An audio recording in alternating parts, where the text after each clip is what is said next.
Alors, ce que nous pouvons dire, c'est que ce qui s'est passé ici à Keur Massar est inacceptable. Inacceptable parce qu'il s'agit d'abord d'un bâtiment administratif, un symbole de l'État. Comme vous le savez, une collectivité territoriale est un démembrement de l'État. Ce bâtiment a une signification, c'est un hôtel de ville. Donc c'est un symbole de l'État. D'ailleurs, si vous remarquez bien, même une commune qui doit acquérir des véhicules, ces véhicules sont immatriculés AD. C'est-à-dire les biens de la commune sont des biens de l'État.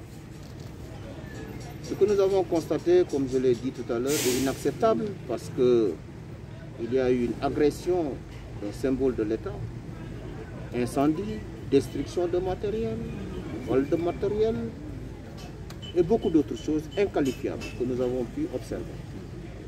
La délégation qui m'accompagne, c'est le gouverneur de la région de Dakar, c'est le préfet du département de Pikine, c'est le sous-préfet de l'arrondissement avec monsieur le maire de l'exécutif local.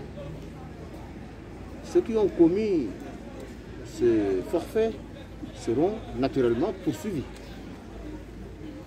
Déjà, un certain nombre a été identifiés, ils vont être poursuivis et la justice va s'appliquer avec toute sa rigueur.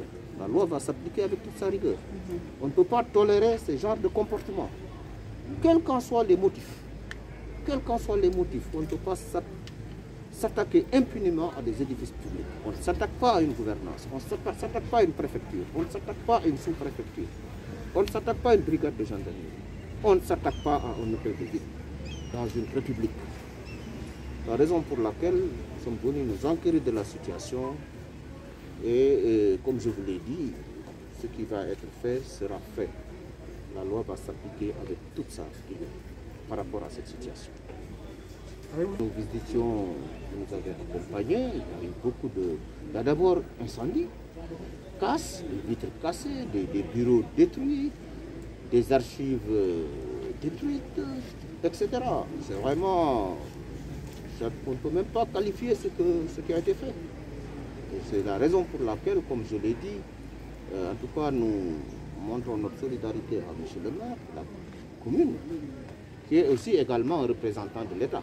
Ne l'oublions pas, le maire a un dédoublement fonctionnel. Il représente les populations, mais également il représente l'État, qui lui a délégué un certain nombre de compétences qui lui sont transférées avec son conseil municipal. Et parmi ces compétences, il y a une compétence très importante, c'est l'état civil. Heureusement, le maire nous a dit qu'ils n'ont pas pu atteindre l'état civil. Mais qu'adviendrait-il de cette situation si le feu avait pris les archives de l'état civil?